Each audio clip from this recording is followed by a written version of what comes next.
నమస్తే V3 న్యూస్కు స్వాగతం. తెలంగాణ ఎలక్షన్ ఫైట్లో ఈరోజు షేర్లింగంపల్లి ప్రజాకూటమి అభ్యర్థి వెనుగల ఆనందప్రసాద్ గారు ఉన్నారు. వారిని అడిగి వారి యొక్క రాజకీయ జీవితం మరియు ప్రజెంట్ షేర్లింగంపల్లిలో వారి యొక్క గెలుపు ఏ రకంగా ఉందో తెలుసుకుందాం. నమస్తే సార్. నమస్కారం. బాగురా సార్. చూసుకున్నట్టయితే మీ జీవితం మొత్తం కూడా తెలుగుదేశంలో కొనసాగినట్టు అనిపిస్తుంది. ఎప్పటి నుంచి ఉన్నారు, ఏ పదవులు అలంకరించారు? నేను ప్రత్యక్ష రాజకీయాల్లో లేను, కానీ తెలుగుదేశం పార్టీలో మాత్రం 30 సంవత్సరాలుగా నాకు అనుబంధం ఉంది. 31 సంవత్సరాలుగా అనుబంధం ఉంది. ఇప్పుడు 30 సంవత్సరాలుగా నాకు అనుబంధం కొనసాగుతుంది. అయితే ఇప్పుడు చూసుకున్నట్టు షేర్లింగంపల్లిలో ఇప్పుడు మహాకూటమి ప్రజాకూటమి ధర పోటీ చేసి ఇంతకుముందుకు టీడీపీ పార్టీ నుంచి గెలిచినటువంటి అభ్యర్థి ఇక్కడ ఉన్నారు.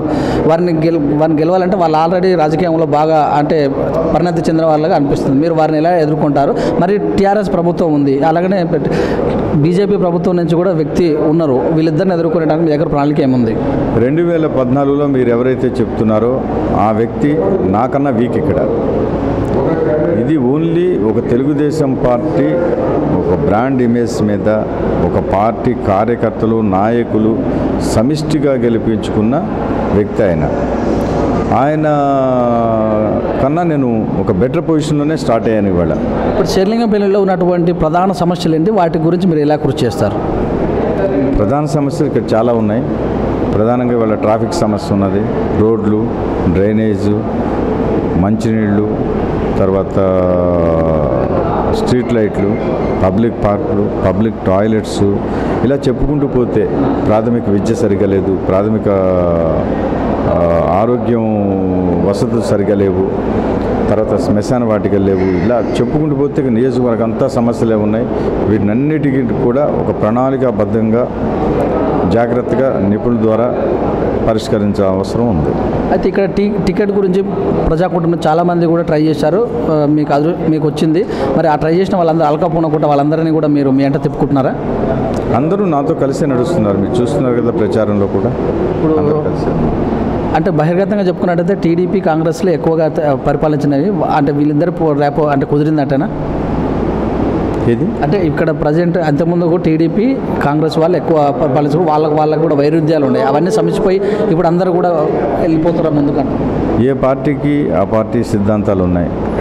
ఇప్పుడు ఇవాళ ఉన్న 4 పార్టీలకు కూడా సిద్ధాంతంలో కొంత విభేదాలు ఉన్నా కూడా ఇవాళున్న ఇక్కడ ప్రజా వ్యతిరేక ప్రభుత్వాన్ని, ఒక నిరంకుశ ప్రభుత్వాన్ని, ఒక కుటుంబ పాలనని గద్దెదించడం కోసం అందరూ ఏకమవలసిన అవసరం వచ్చింది.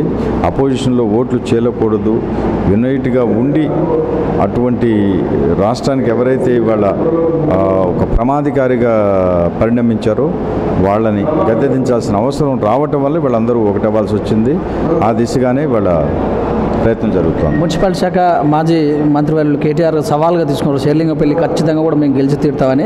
బాబు గారిని కూడా మీరు తీసుకొచ్చి విజయశాంతి కూడా పర్యటన చేశారు. వారి యొక్క పర్యటన ఎంతవరకు ఏ మేరకు లాభం చేకూరే అవకాశం ఉంది? బాబు గారు కార్యకర్తలకు కానివ్వండి, వాళ్ళ ఐటీ ఎంప్లాయీస్ కానివ్వండి, ఆయన ఒక విజ్ఞప్తి చేశారు. ఏదైతే ఇవాళ తెలుగుదేశం పార్టీకి కంచుకోటకునే నియోజకవర్గం ఈసారి 1,00,000 మెజార్టీతో గెలిపించుకోవాల్సిన అవసరం ఉందని చెప్పారు. అది కార్యకర్తలు కూడా ఛాలెంజింగ్గా తీసుకున్నారు. ఆ దిశగానే ముందుకు సాగుతున్నాం. అయితే ఇప్పుడు మేజర్గా టీఆర్ఎస్ వాళ్ళందరూ కూడా పక్క రాష్ట్రంలో ఉన్నటువంటి సీఎం మా మీద పెత్తనం ఏందని అంటున్నప్పుడు మీలాంటి ఇక్కడ పోటీ చేస్తున్న వాళ్ళ అభ్యర్థులకు కొద్దిగా అంటే ఇబ్బందికరంగానే అనిపిస్తుందని అంటారు. ఇది ఏ రకంగా చూడాలి? ఎవరు చెప్పారు? అది ఎలా ఇబ్బంది అవుతుంది? ఈ రాష్ట్రాన్ని ఇవాళ సైబరాబాద్ సృష్టికర్త ఆయన రావద్దని అనడానికి ఎవరి హక్కు ఉన్నది? ఇది ఇండియా, మనమంతా ఇండియన్స్. ఆయన పక్క రాష్ట్ర ముఖ్యమంత్రి, ఆయన వచ్చి ఏం పెత్తనం చేస్తాడు? ఇక్కడ ఆయన పోటీ చేస్తుంది 13 సీట్లు. ఇక్కడ 13 సీట్లతో పెత్తనం చేసే అవకాశం మీకు ఉన్నదా? అది విఘ్నత లేని వ్యక్తులు మాట్లాడే మాటలు తప్ప దాంట్లో విశ్వసనీయత లేదు. చివరిగా షేర్లింగంపల్లి ఓటర్స్కి మీరు చెప్తున్న సందేశం? ఒక విలువలు కలిగిన వ్యక్తిని మీరు ఎన్నుకోండి. మీ సమస్యలు పరిష్కరించగలిగిన వ్యక్తిని, మీతో నడవగలిగిన వ్యక్తిని, 24 గంటలు మీకు అవైలబుల్ ఉండే వ్యక్తిని చేసుకోండి. ఒక అమ్ముడు పోని వ్యక్తిని, ఒక విశ్వసనీయత కలిగిన వ్యక్తిని మీరు ఎంచుకోండి. మీరు ఏదైతే నమ్మకం పెట్టుకున్నారో ఆ నమ్మకం తీర్చగలిగిన వ్యక్తి నేను అనుకుంటున్నాను ఇవాళ ప్రజాకూటమి నుంచినే ఉన్నాడని. అయితే లాస్ట్ ప్రజలలో ఒక చర్చ కూడా జరుగుతుంది. ఇంతకుముందుకు చేసిన వాళ్ళు టీడీపీ 15 సీట్లలో 13 సీట్ల వాళ్ళు టీఆర్ఎస్కి వెళ్ళారు. ఈసారి కూడా మరి అలా వెళ్ళిపోతే పరిస్థితి ఏమైనా ఉంటుందని ఓటర్లు అయోమయంలో ఉన్నారని తెలుస్తుంది. వారికి మీరు చెప్పేటట్టు గట్టి సందేశం. నేను ఇందాక నుంచి చెప్పాను, ఒక విశ్వసనీయతే ప్రథమ అర్హతగా నన్ను ఇవాళ అధిష్టానం ఇక్కడ పంపించడం జరిగింది. ఆ విశ్వసనీయత నేను పోగొట్టుకోను. ఏదైతే 42 సంవత్సరాలు ఒక విలువైన ఒక విశ్వసనీయత నిబద్ధత కలిగిన జీవితం నేను ఇప్పటిదాకా గడిపాను. అదే విశ్వసనీయత నిబద్ధత నేను కొనసాగిస్తాను. నేను ఇవాళ నన్ను పంపించిన అధిష్టానికి కానివ్వండి, పార్టీకి కానివ్వండి ద్రోహం చేయను. నన్ను ఎన్నుకున్న ప్రజలకు ద్రోహం చేయను.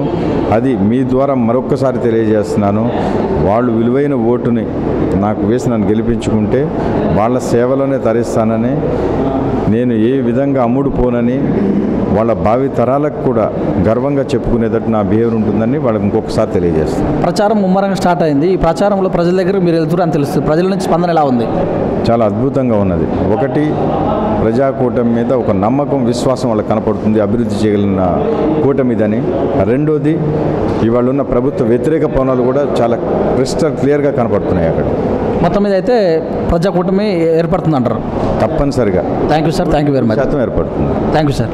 చూసుకున్నట్టయితే మరి శేర్లింగంపల్లి ఖచ్చితంగా నేను గెలుస్తానని, చివరి ఉన్న క్యాండిడేట్ చాలా వీక్ అని, నేను ఇప్పుడు చాలా బలంగా ఉన్నాను, విశ్వనీయత సంబంధించినటువంటి విషయాల్లో నేను ముందున్నాను, పార్టీ ఎటు పరిస్థితిలో మారేది లేదు, ఖచ్చితంగా ప్రజలు నన్ను నమ్ముతారని చంద్రబాబు నాయుడు పర్యటన మరి విజయశాంతి పర్యటనలో లాభిస్తాయని ముక్తఖండంగా చెప్పారు. చూస్తూనే ఉండండి. V3 న్యూస్ కెమెరామ్యాన్ రాజుతో మీ సురేష్ దండు. V3 న్యూస్ లక్ష్యం సమాజ హితం.